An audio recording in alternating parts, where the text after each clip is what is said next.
What I'm going to do now is hand over to a colleague who's with us today. I want to introduce Vlad, who is a child from Moldova, from Lumos, and he has run consultations with young children with disabilities in early childhood intervention centers and inclusive kindergartens in Florești in rural Moldova. He's going to talk to us a little bit about that experience and set the stage for us and how critical that is.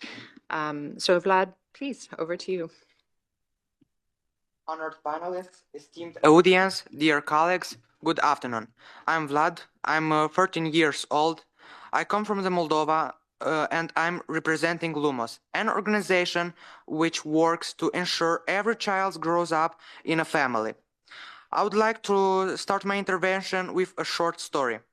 More than a month ago, together with Lumos and two of my colleagues, we organized some consultations with small childs. During the consultations, I met Peter. At the first sight, he was a 5-year-old boy who was smiling and who liked to draw.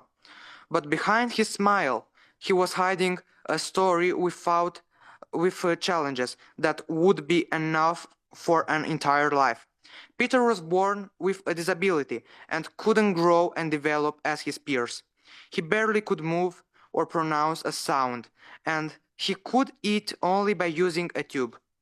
After finding out about his story, I asked myself, what if this child was born in the same place, at the same family, but 15 years ago?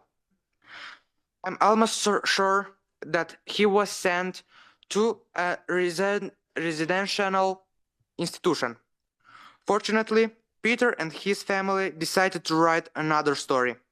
He continued to stay at home and received support from the community. When he was 7 months, Peter started to access the Early Intervention Center, which is a service developed by Lumos alongside authorities from the region I come from.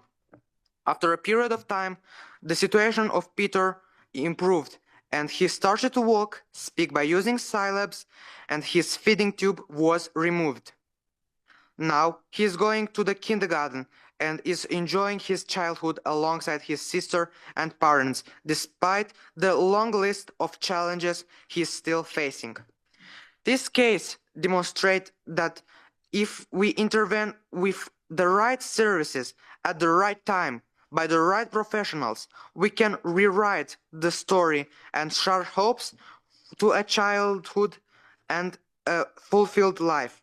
Peter's story is not unique and is replicated among dozens and hundreds of other children in my country. We still have many difficulties with a lot of barriers. However, we succeed to demonstrate that it is possible to intervene and support the development of a child, and through that, to prevent his institutionalization.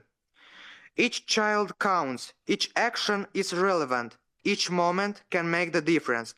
Let's not wait for better times, for more resources, but act now when children need more support, especially in the first year of life. I think we can do this together. Do you think the same? Thank you.